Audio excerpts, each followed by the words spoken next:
Hi friends, అందరికీ నమస్కారం అండి. తెలంగాణ రాష్ట్ర వ్యాప్తంగా ఉన్నటువంటి ఆసరా పెన్షన్ లబ్ధిదారులకు సంబంధించి ప్రభుత్వం నుంచి ఇప్పుడిప్పుడే ఇంపార్టెంట్ ఫ్లాష్ అప్డేట్ అయితే రావడం జరిగిందండి.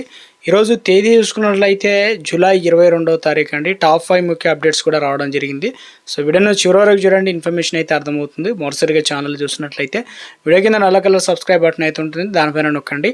సబ్స్క్రైబ్ అవుతారు, bell button all notification activate చేసుకోండి. చూస్తున్నారు కానీ లైక్ చేయడం మర్చిపోతున్నారు. సో వెంటనే లైక్ చేయండి. ఇక వీడియోలోకి అయితే వెళ్ళిపోదామండి. సో మొట్టమొదటి అప్డేట్ అయితే రావడం జరిగిందండి. సో ఏంటంటే రేషన్ కార్డు ఉన్న ప్రతి ఒక్కరికి కూడా తప్పనిసరిగా ఒక అప్డేట్ అయితే వచ్చిందనమాట. ఇవన్నీ కూడా చేయించుకోవాల్సింది చెప్పేసి ఇందులో ప్రధానంగా చూసుకున్నట్లయితే రేషన్ కార్డులో ఏదైతే పూర్తి స్థాయిలో కూడా రాష్ట్రంలో ఈకేవైసీ అదేవిధంగా స్మార్ట్ పీడిఎస్ సేవలు 3 రోజుల పాటు అందుబాటులో ఉండవని చెప్పేసి పౌర సరఫరాల శాఖ ప్రకటించింది.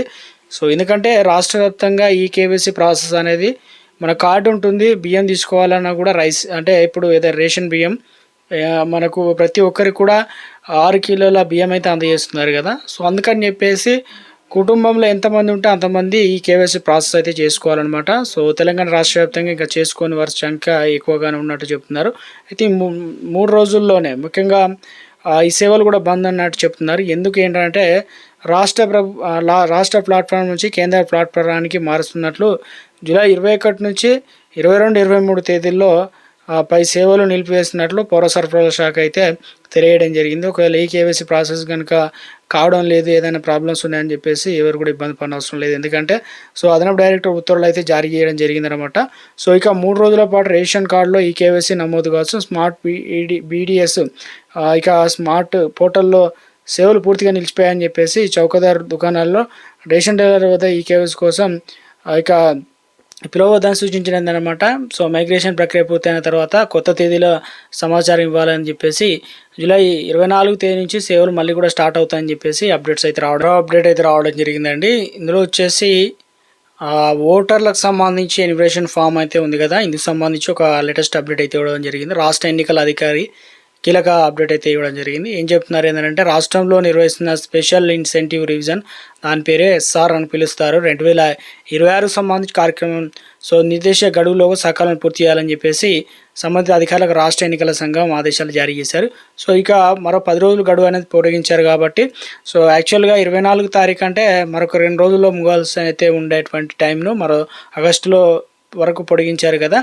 అయితే ఇక గ్రేటర్ హైదరాబాద్ పరిసర ప్రాంతాల్లో మున్సిపాలిటీల్లో భాగంగా అదేవిధంగా జిల్లాల్లోనూ ఏం జరుగుతుందని అంటే ఓటర్ల ఎన్యుమరేషన్ ఫామ్ ఆన్లైన్లో సమర్పించినట్లయితే హార్డ్ కాపీల కోసం బూత్ లెవెల్ అధికారులు బిఏలో వారిని ఇబ్బంది పెట్టవద్దని స్పష్టం చేశారు. ఎందుకంటే ఏదైతే సమర్పించిన ఫామ్ మళ్ళీ ఇవ్వాలనే విధంగా, అదేవిధంగా ఆధార్ కార్డు అలాగే ఎన్యుమరేషన్ సమయంలోనూ ఆధార్ కార్డు తప్పనిసరి అని చెప్పేసి ఓటర్లను ఒత్తిడి చేసి ఆధార్ కార్డు ఇవ్వాలని చెప్పేసి చెప్పడం కూడా కరెక్ట్ కాదని చెప్పి అవసరమైన సాయం అందిస్తూ వారిని వచ్చే ఫిర్యాదులు ఎప్పటికప్పుడు పరిష్కరించాలని చెప్పేసి ఓటర్ల జాబితాలో వివిఐపీలు అదేవిధంగా విఐపీల పేర్లు తప్పనిసరిగా ఉండాలని చూడాలని చెప్పేసి, అలాగే నివాసం మారినారు, గతంలో ఒక ప్లేస్లో ఉండి ఇప్పుడు మరోసారి ప్లేస్ మారారు, కొంతమంది ఇంకా దీనికి గైహాజరు కాలే, మరణించిన వారి ఓటర్ల వివరాలు క్షుణ్ణంగా పరిశీలించి రికార్డులో నమోదు చేయాలని చెప్పేసి సూచించడం జరిగిందనమాట. సో ఇలా డిజిటలైజేషన్ ఇక నియోజకవర్గాల వారిగా ప్రత్యేక దృష్టి సాధించి డిజిటలైజేషన్ అనేది ప్రక్రియను వేగవంతం చేయాలని చెప్పేసి తెలియడం అయితే జరిగిందనమాట. నో మ్యాపింగ్ కేటగిరీలో ఉన్న ఓటర్లు పూర్తి స్థాయిలో ధృవీకరించి రాజకీయ పార్టీలతో జరిపే సమస్యలు పారదర్శకత పాటించాలని చెప్పేసి సిఇఓ సుదర్శన్ అయితే తెలియడం జరిగింది. సో ఓవరాల్గా వచ్చేసి ఇక ముఖ్యంగా ఇందులో భాగంగా మరణించిన ఓటర్లే ఇప్పటివరకు చూసుకున్నట్లయితే 15 లక్షల మంది అయితే ఉన్నట్లు గుర్తించడం జరిగింది. వారి ఓటర్లు అనేది తీసేస్తున్నారు. కొంతమంది దూర ప్రాంతాలు, కొంతమంది ఏం చేస్తారు హైదరాబాద్లో ఉంటారు, కొంతమంది ఏదైతే నల్గొండలో ఉంటారు, ఇలా 2 రకాలు, కొంతమంది వేరే రాష్ట్రంలో ఉంటారు. సో అటువంటి వారి ఒకటే ఉంటుందన్నమాట, ఆధార్ కార్డు లింక్ అయినా చేస్తున్నారు కాబట్టి మ్యాపింగ్ అయితే చేయడం జరుగుతుంది.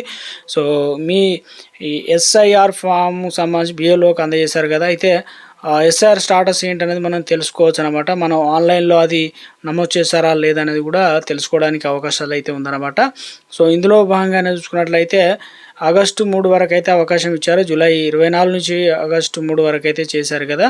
సో ఇందులో మనకు ఆన్లైన్లో చూస్తేనే మాత్రమే మన ఓటు అనేది ఉంటుంది కాబట్టి అంత ముఖ్యమైన ఇందుకు సంబంధించి పరిస్థితి ఎలా ఉంది, ఓటర్లు కొన్ని సాధారణ స్టెప్స్ ఫాలో అయితే సరిపోతుంది.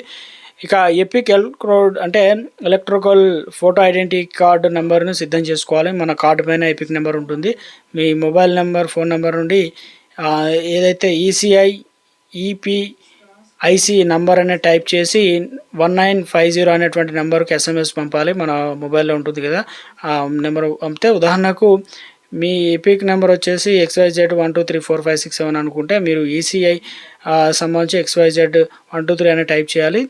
ఇక 1950 అంటే 1950కి ఎస్ఎంఎస్ పంపాలి. వెంటనే దరఖాస్తుదారు స్టాటస్ ఎలా ఉందనేది మీకు ఎస్ఎంఎస్ రూపంలో కనిపిస్తుంది అన్నమాట లైవ్లో. గ్రామీణ ప్రాంతాల్లో నివసించే ఓటర్లు సో ఎస్ఎంఎస్ సేవ నిజమైన పరంగా మారిందన్నమాట. స్మార్ట్ ఫోన్, ఇంటర్నెట్లు కనెక్షన్ లేకుండా కూడా తమ దరఖాస్తు అనేది ఏ రకంగా ఉంది, అప్డేట్ చేశారా లేదనేది కూడా తెలుసుకోవడానికి ఇది ఒక ఆప్షన్ అయితే ఇచ్చినట్లు చెప్తున్నారు అనమాట. సో ఆన్లైన్లో కూడా మనం చెక్ చేసుకోవచ్చు. ఆ విధానం కూడా తెలియజేస్తానండి. ఒక సంఘటన జరిగిందనమాట. ఏంటనే చూసుకున్నట్లయితే, వృద్ధులే లక్ష్యంగా పథకాలే సాక్ష్యం అంటూ అంతర్జిల్లాలో దొంగల ముఠ అరెస్టు, జైలుకి వెళ్ళడం, ఇక వచ్చాక చోరీలు చేయడం ఇలాంటిలో ముఖ్యంగా కొరట్లో జరిగిందనమాట.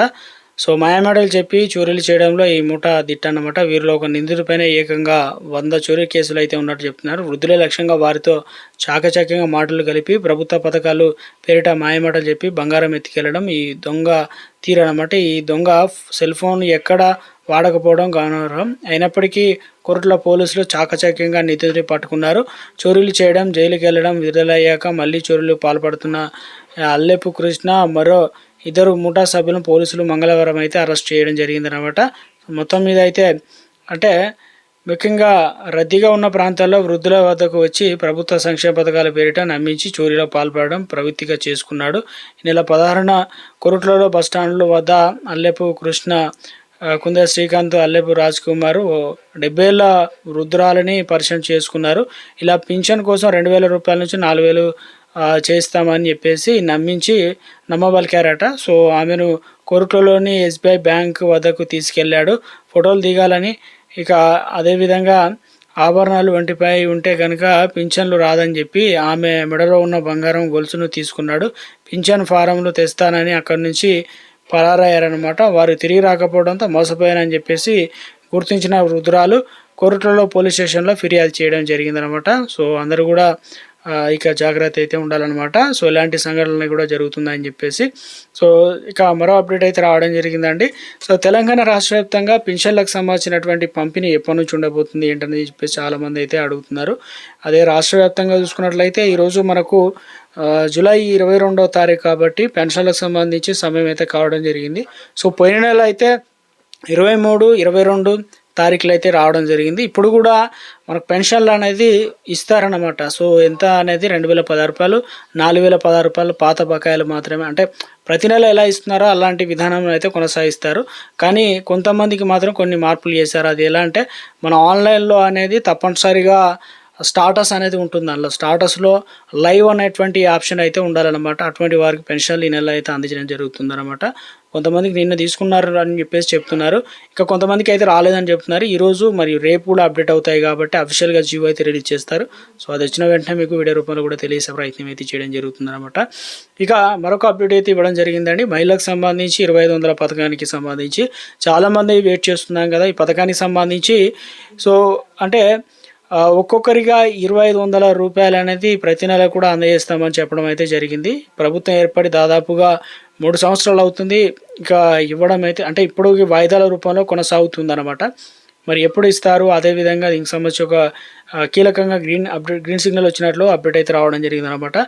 సో అదేవిధంగా పెన్షన్ తీసుకున్న వారికి అందిస్తారా, ఒక కుటుంబంలో ఎంతమందికి మహిళలకు అయితే అందించబోతున్నారు ఏంటి అనేది కూడా తెలియజేసే ప్రయత్నం అయితే చేయడం జరుగుతుందండి.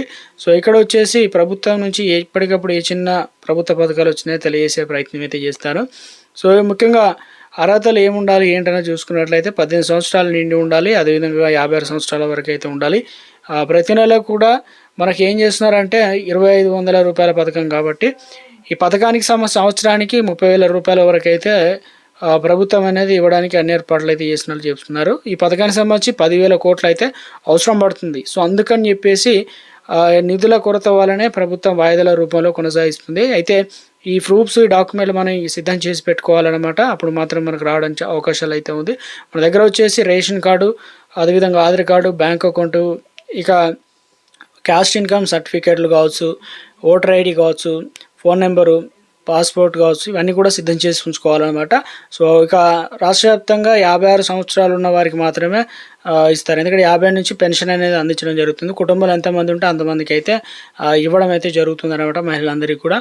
సో తాజాగా అప్డేట్స్ అయితే రావడం జరిగింది. మీరు ఏదైతే బ్యాంక్ అకౌంట్ ఉందో ఆ బ్యాంక్ అకౌంట్కు ఎన్పిసి అనేది లింక్ చేసుకోవాలి. Aadhaar card, phone number link చేసుకోవాలి. చాలామంది లింక్ లేదని అంటున్నారు.